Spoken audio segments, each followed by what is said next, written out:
मेरे प्यारे श्रद्धालु, हम आपको वह रहस्य बताने जा रहे हैं कि पैरों की तले जमीन खिसक जाएगी, आपका जीवन कैसे उद्धार होगा और कैसे धन प्राप्त होगा, संकट, रोग, बीमारी सब नष्ट हो जाएंगे। लेकिन मेरे चैनल को सब्सक्राइब कर लेना और वीडियो को लाइक कर देना, कमेंट में परमपिता ब्रह्मदेव जरूर लिख देना। जिसका हृदय पवित्र है उसका मार्ग सरल है, जिसके कर्म उज्जवल हैं उसका जीवन धन्य है, और जो मनुष्य प्रेम देता है उसे उधर दिव्य प्रकाश मिलता है। ब्रह्मलोक के शांत आकाश में जब सूर्य की सुनहरी किरणें फैल रही थी, उस समय ब्रह्मा जी कमलासन पर ध्यानस्थ बैठे थे। उनकी आंखों में वह शांति थी जो केवल सृष्टि के स्वामी के पास होती है। चारों दिशाओं में वेदों का नाद गूंजता था और उनके चार मुखों से चारों वेदों का उच्चारण होता जाता था। वही समय था जब यमराज अपने काले अश्वों पर सवार होकर धीरे धीरे ब्रह्मलोक की ओर बढ़ते चले आ रहे थे। उनका स्वर गंभीर था, चेहरा शांत, लेकिन भीतर कहीं एक चिंता की लहर उठ रही थी। आज उन्हें ब्रह्मा जी से एक ऐसा प्रश्न पूछना था जो युगों से मनुष्यों को बेचैन करता आया है। जीवन का आकलन कैसे होता है, कर्मों का लेखा कैसे तैयार होता है, और कौन सी शक्ति मनुष्य को उधर के मार्ग पर धन, समृद्धि और सुख की ओर ले जाती है। यमराज ने पहुंचकर प्रणाम किया। ब्रह्मा जी ने धीरे से अपना ध्यान खोला और मुस्कुराते हुए बोले, धर्मराज, तुम्हारी आज उपस्थिति किसी विशेष उद्देश्य से है, कहो क्या बात है। यमराज ने अपना दंड नीचे रखा और शांत स्वर में बोले, भगवान, समय बदल रहा है। मनुष्य भौतिकता में उलझता जा रहा है, कर्मों को भूलता जा रहा है और बार बार यह प्रश्न पूछता है कि जीवन का आकलन कैसे होता है। कौन उसे सुख देता है, कौन उसे धन देता है, कौन उधर ले जाता है और कौन उसे गिरा देता है। मैं चाहता हूं कि आपकी वाणी से वह सत्य प्रकट हो जो मानव को दिशा दे सके। ब्रह्मा जी ने गहरी सांस ली और बोले, धर्मराज, जिस क्षण जीव जन्म लेता है उसी क्षण उसके कर्मों का लेखा प्रारंभ हो जाता है। मनुष्य सोचता है कि केवल बड़े बड़े कर्मों से जीवन बदलता है, परंतु सत्य यह है कि मनुष्य का जीवन उसके छोटे छोटे विचारों से, उसके नियत से, उसके भीतर की भावना से तय होता है। जब मनुष्य किसी दूसरे को सम्मान देता है तो वह स्वयं सम्मान का पात्र बन जाता है। जब वह किसी का हक छीनता है तो उसका अपना हक कम हो जाता है। यही कर्मलेखा का पहला नियम है। यमराज एक तक सुनते रहे। ब्रह्मा जी ने आगे कहा, धर्मराज, मनुष्य अक्सर यह समझता है कि धन ऊपर वाला देता है, पर वह यह भूल जाता है कि धन केवल कर्मों का फल नहीं, विचारों का भी फल है। जब मनुष्य अपने भीतर कृतज्ञता रखता है, अपने कर्मों में ईमानदारी रखता है, अपनी वाणी में सत्य रखता है, तब ब्रह्मांड उसके लिए ऐसे अवसर खोलता है जो उसके जीवन को समृद्ध कर देते हैं। जिसे मनुष्य भाग्य समझता है वह वास्तव में उसकी आत्मा की पवित्रता का प्रमाण होता है। फिर ब्रह्मा जी ने धीरे से अपना कमल पत्र उठाया जिस पर सूक्ष्म अक्षरों में अनगिनत जीवों का लेखा लिखा था। धर्मराज, वे बोले, यह रहा कर्म खाता। इसमें मनुष्य का हर विचार, हर कर्म, हर भाव लिखा है। जब मनुष्य करुणा करता है यहाँ एक झिलमिलाहट पैदा होती है। जब वह छल करता है इसमें एक काली रेखा उभर आती है। यही झिलमिलाहट और काली रेखाएं मिलकर तय करती हैं कि कौन सा जीव कहा जाएगा, उसे धन मिलेगा या नहीं, सुख मिलेगा या नहीं, रोग दूर होंगे या नहीं, और उसका उधर का मार्ग कैसा होगा। यमराज ने आश्चर्य से पूछा, भगवान, पर मनुष्य तो कहता है कि मेहनत करो, धन अपने आप आएगा। लेकिन मैंने देखा है कि कई लोग मेहनत करते हैं फिर भी उनकी झोली खाली रहती है। ब्रह्मा जी मुस्कुराए। यही तो रहस्य है धर्मराज। धन केवल मेहनत का फल नहीं है। धन वह ऊर्जा है जिसे मनुष्य अपने विचारों से आकर्षित करता है।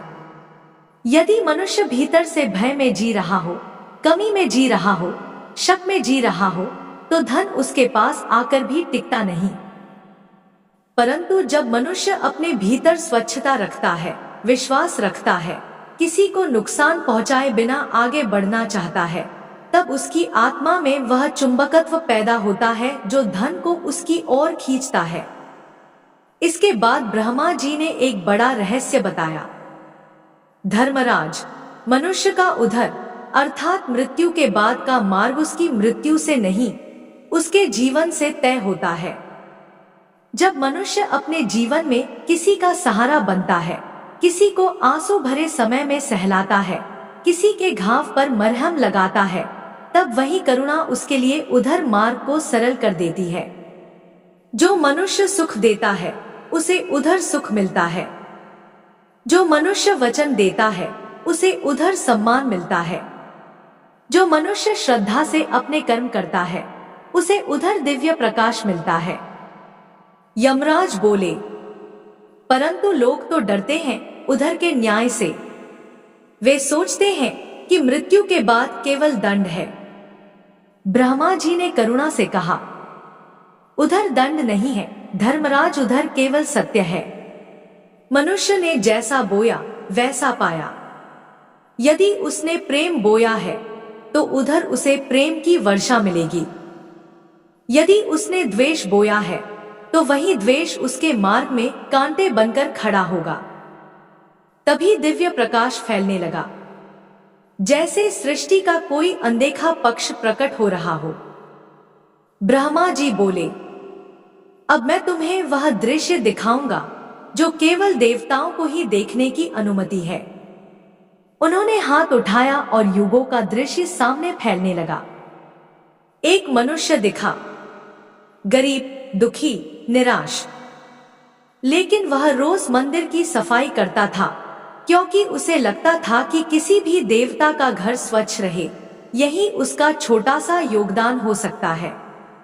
कई बार उसे बिना धन्यवाद मिले काम करना पड़ता, लेकिन वह करता रहा। ब्रह्मा जी बोले, यह देखो, यह छोटा कर्म है पर इसकी भावना विशाल है। यही भावना इसकी किस्मत बदलेगी। दूसरा दृश्य उभरा। एक धनी व्यक्ति जो दूसरों को तुच्छ समझता था, उसने कई को ठगा था। ब्रह्मा जी बोले, यह धन है जो कर्मों से नहीं, लालच से इकट्ठा किया गया। यह टिकेगा नहीं। फिर एक तीसरा दृश्य। एक व्यक्ति जिसने अपनी कमाई से किसी तपस्वी को भोजन करवाया, एक दीन को वस्त्र दिए और किसी बीमार को दवाई लाकर दी। ब्रह्मा जी बोले, जिसने किसी करुणा में धन खर्च किया उसे धन का फल अवश्य मिलता है, क्योंकि धन उसी के पास टिकता है जो उसे शुभ कर्मों में लगाता है। यमराज ने पूछा, तो क्या मनुष्य धन कमाना चाहे तो केवल दान करे? ब्रह्मा जी बोले, दान फल का कारण नहीं, मन की पवित्रता का प्रमाण है। धन का वास्तविक स्रोत है विचारों की समृद्धि, कर्मों की निष्ठा और भीतर की करुणा। जब मनुष्य किसी के लिए शुभ सोचता है, तभी ब्रह्मांड उसके लिए शुभ अवसर लाता है। यही धन वर्षा का नियम है। फिर ब्रह्मा जी ने यमराज को अंतिम रहस्य बताया। धर्मराज, मनुष्य का जीवन आकलित होता है 3 बातों से। पहली, उसने किसके लिए आंसू पोंछे। दूसरी, उसने किसे चोट पहुंचाई। तीसरी, उसने किस समय खुद को संभालकर दूसरों के लिए सहारा बनने का साहस दिखाया। और मनुष्य का उधर का मार्ग तय होता है उसके भीतर के प्रकाश से। जब तक भीतर अंधेरा है, मनुष्य भय में जीता है।